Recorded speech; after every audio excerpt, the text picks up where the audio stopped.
तो 16 number question क्या कह रहा है, determine the APs whose third term is 16।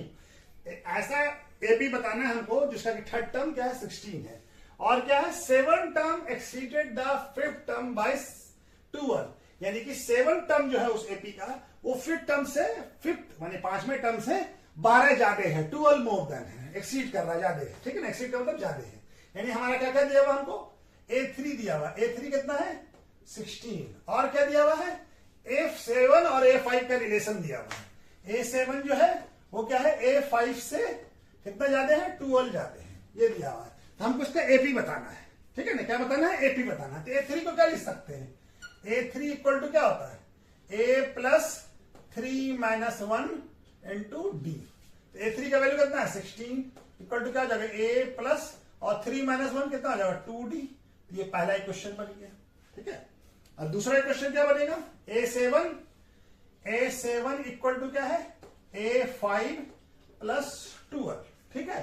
अब A7 को कैसे लिख सकते हैं, A7 मतलब A plus 7 minus 1D equal to A5 को क्या लिखा सकता है A plus 5 minus 1D plus 12, ठीक है ना।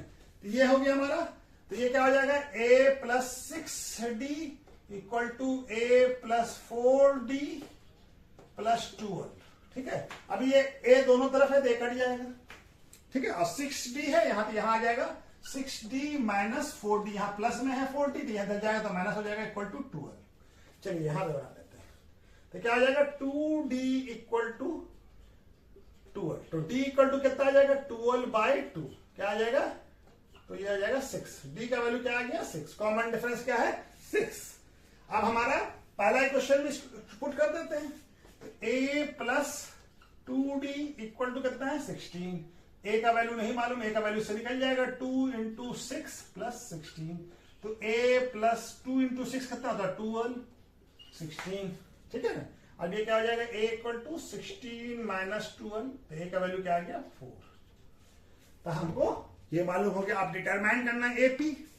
तो एपी क्या हो जाएगा, पहला टर्म क्या है 4, टर्म क्या होता है जनरल टर्म ऑफ एपी क्या होता है A plus D, A plus 2D, A plus 3D and so on, इस तरह से हमारा यही जनरल टर्म है।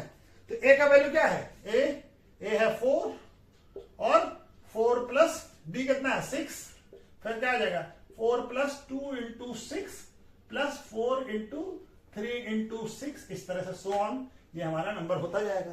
तो क्या आ जाएगा ये एपी 4 प्लस 6 कितना होता है 10, 4 प्लस 2 इंटू 6 कितना होता है 12 और 4 कितना आ जाएगा 16, उसके बाद 3 into 6 18 plus 4 22 and so on, इस तरह से ये हमारा एपी हो गया। ये रिक्वायर्ड एपी क्या है 4 10 16 22, ये रिक्वायर्ड एपी है, ये रिक्वायर्ड एपी है, जो हमको चाहिए वो एपी है, ठीक है। ये एपी है, ये एपी हमारा बन गया, ठीक है, ये रिक्वायर्ड एपी है, ठीक है। चलिए